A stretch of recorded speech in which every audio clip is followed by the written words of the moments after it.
put your phone away from you.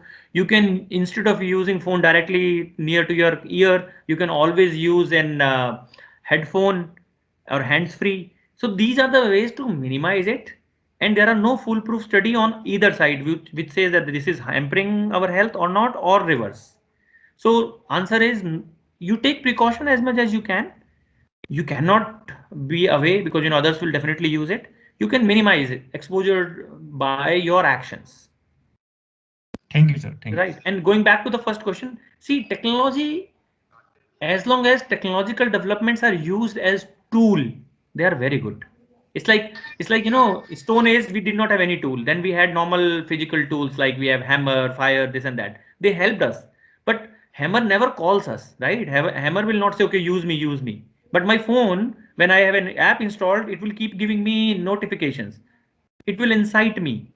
So, technology, as long as it is tool, is very good. Technology, as and when starts to rule our word or mind, becomes our master, it is very bad. Then it will have our emotional, psychological, physical issues. Why people are having physical issues? Because they are stuck with your phones. They are not moving around. They are not playing outdoor games. They are not doing so many other things. We are not talking to the people who are close to us, our friends who are in the same house, but we are talking to people who are far away using WhatsApp. So technology was supposed to bring us closer. It is bringing close people away now. So my take on this is we should make sure that technology remains as tool. Use it as a tool. How many phone numbers do you remember today? One person. Can any one person tell me 10 phone numbers from his memory? Yes or I think no? it is not possible, sir. It is not possible. 2009 I knew myself 15 numbers. If you go back in time when there was landlines, people knew 10, 12, 15 phone numbers. They were memorized. Because my phone can store name to number mapping today, I don't remember anymore. Google Maps, people knew routes. Today, nobody knows route because they just put on Google Map.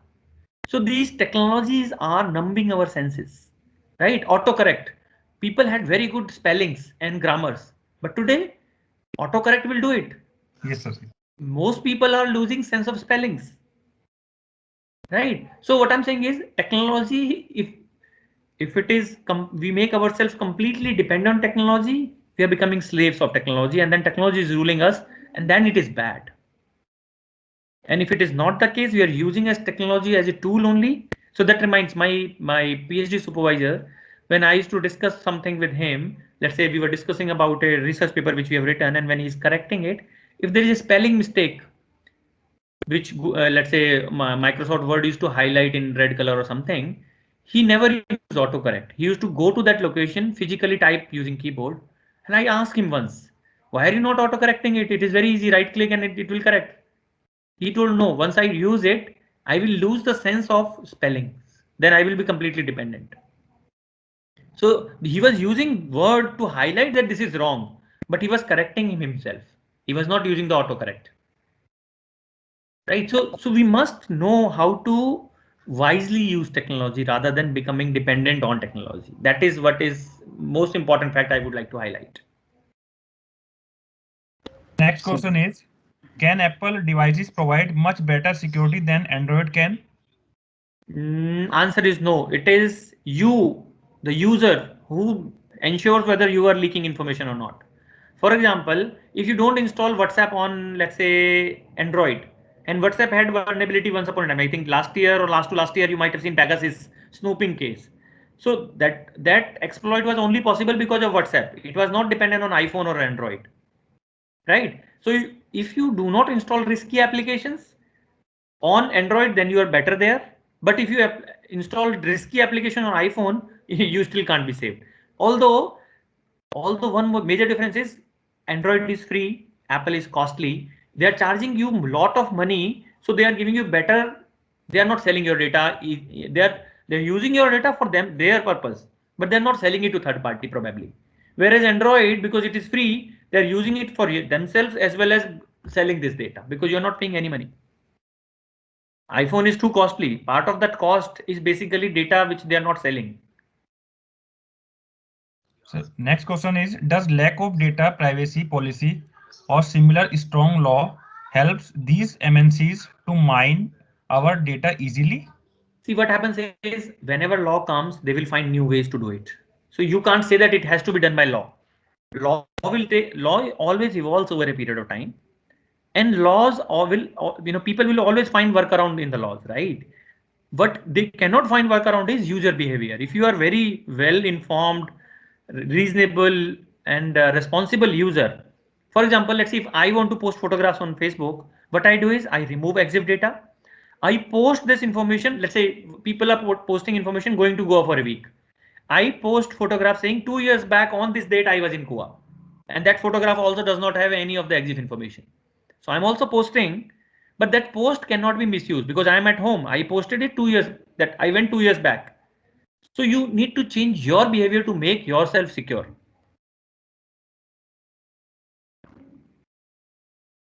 Thank you, sir. Can we proceed, sir? Yeah. So I'll have, I think this, so this I have discussed, right? I am talking about AI speakers, IoT devices. IoT devices is big opportunity. So this is important. I want to talk to you. As a student or as a institution, you should take up research in IoT related device, forensics of that. Can you find out who has connected to an IoT device? What has gone wrong with the IoT device? What can go wrong with the IoT device? If something goes wrong with IoT device, how to investigate, how to connect? Do you know how? So you might have seen advertisement that you can control IoT device through your phones. That means there is a protocol between these two.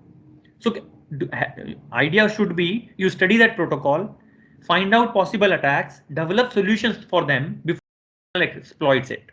And that your research paper, that will be your product, which you can actually take to the market. And there are not enough products in this area.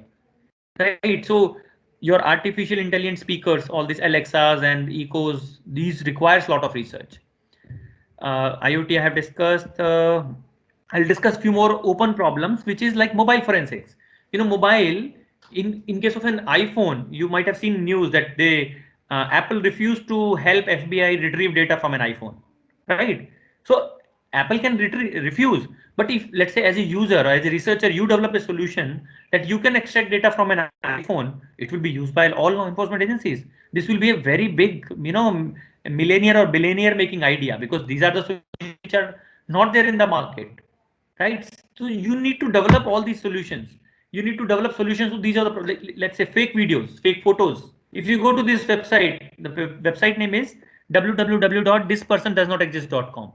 They are having an intelligent, artificial intelligent, machine learning based algorithm which generates fake photos of the person who does not exist in this world.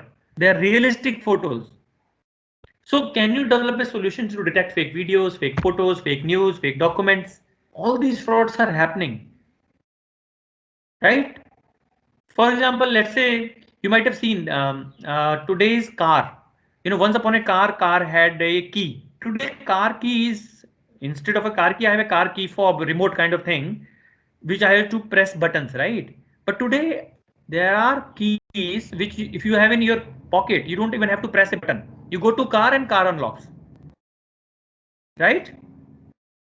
Can somebody tell me misuse of this?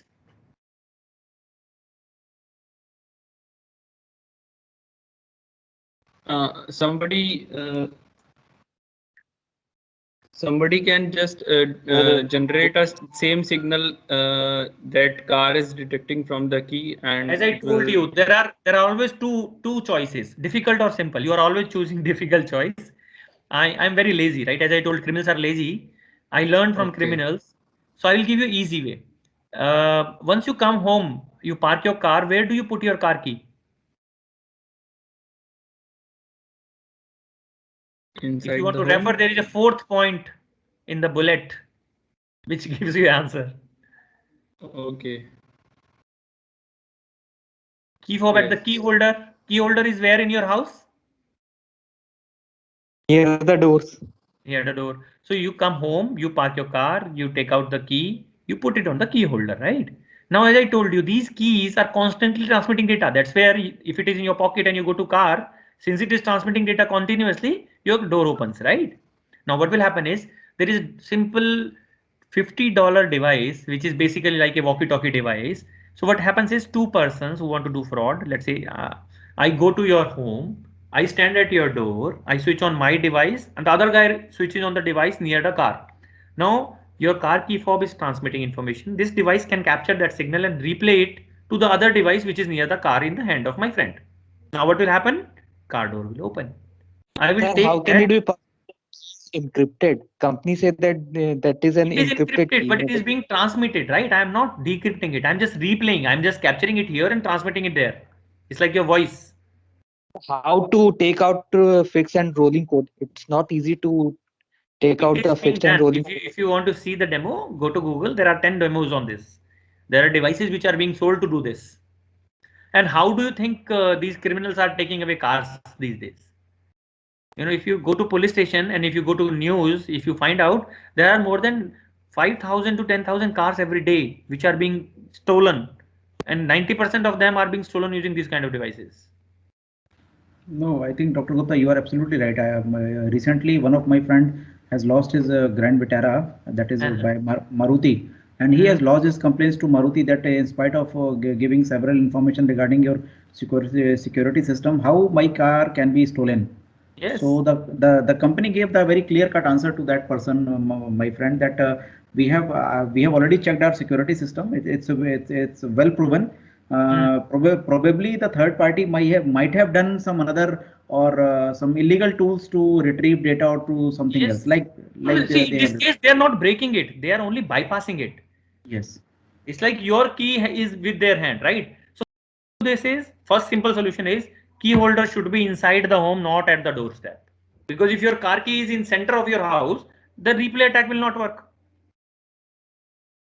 isn't it? Because car signal will that signal travels only 5, 10, 20, 30 centimeters, not 1 meter or 10 meters. So if you stand away from your car, let's say 4 feet away from the car, you can't unlock it. You have to be very near to it. That is one solution. Second, then there are many things. For example, if you go to an ATM, right? Can you tell me, can ATM be a fake ATM? No, not yet. We have not heard about it. So there is a fraud which I will tell Yes, you. I can buy can be a possible. They ATM machine with cost some 5 lakh rupees, right? I can buy a new brand new blank ATM, paint it like SBI, SBI, SBI, put out all those stickers and everything, and then take this ATM and put it somewhere. Now what will happen? People will put their card. I will store the information. They will put their PIN. I will store that information and I will say no cash. Let's say in a day 100 people tried their card and PIN. I got 100 card information and PIN information. I can make 100 cards in the evening, and what I can do is I can go to the bank, normal ATM, the right correct ones, and withdraw money. Can you give me a simple solution to avoid it?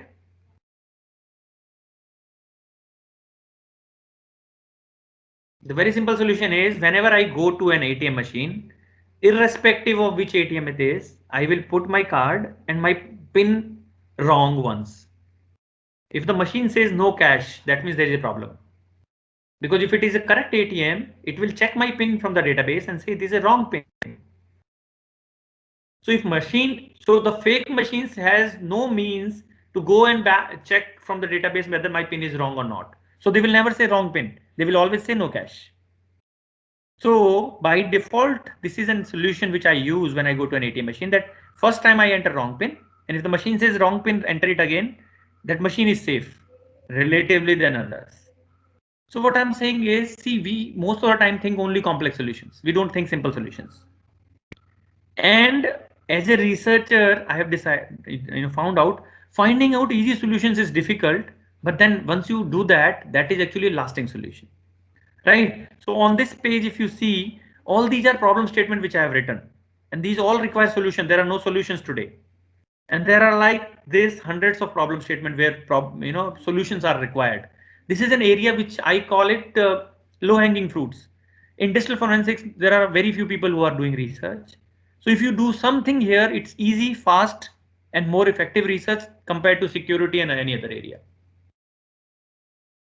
right? So my suggestion is digital forensics. Now you understand a bit of it, that computer fraud, cyber crime, or any technological fraud requires a solution, both stopping the fraud as well as investigating the fraud.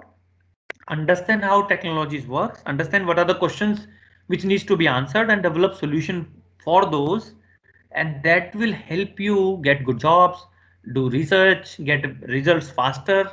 Basically low investment high gain method.